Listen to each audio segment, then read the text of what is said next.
اچھا یہ بتاؤ، تم کیک بہت اچھا بناتی ہو، کبھی اسے پیک کیے بغیر کھلا چھوڑ کے دیکھنا کہ کس قدر مکھیوں کا جمگٹا اس پر چمٹا ہوگا۔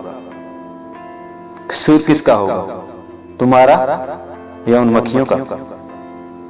ان کا تو کام یہی ہے، اس لیے قصور بھی تمہارا ہوا نا۔ تمہیں اسے ڈھانپ کے رکھنا چاہیے تھا، نہ کہ اب مکھیوں سے جھگڑنا شروع کر دو۔ بس ایسے ہی اگر ہم بیہودہ فیشن زدہ لباس میں ملبوس باہر نکلیں گے تو ہم کسی کی نگاہوں پر پابندی لگانے کی مجاز نہیں ہے کہ کسی نے ہمیں کس نگاہ سے کیوں دیکھا۔ پھر آپ نے خود کو پبلک کے لیے اوپن کر دیا، اب ان کی حرکتوں پر چیخو پکار کیسی؟ اچھا یہ بتاؤ، کبھی تم نے آرٹیفیشل جیولری کو دیکھا ہے جو ہر دکان پر بالکل سامنے ہی پڑی ہوتی ہے؟ جس نے نہیں خریدنی ہوتی وہ بھی چھو جاتا ہے، بس یوں ہی گزرتے گزرتے، اس لیے کہ وہ سامنے ہی پڑی ہوتی ہے، ہر ایک کی پہنچ میں ہوتی ہے۔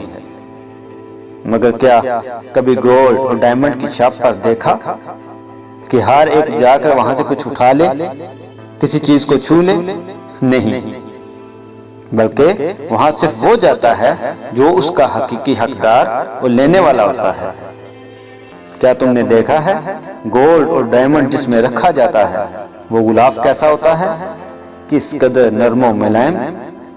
بات صرف 1.5 گز کے حجاب اور 4 گز کے عبایا کے اس ٹکڑے کی نہیں، بات تو اس محبت کی ہے جو تمہارے رب کو تم سے ہے، بات تو اس فکر کی ہے جو وہ پیارا رب تمہارے لیے کرتا ہے، اور اسی وجہ سے اس نے اس حجاب کو تمہارے لیے چنا، اور بات تو اس احسان کی ہے جو اس عظمتوں والے رب نے تم پر کیا اور تمہیں ایک محفوظ احساس عطا کر دیا۔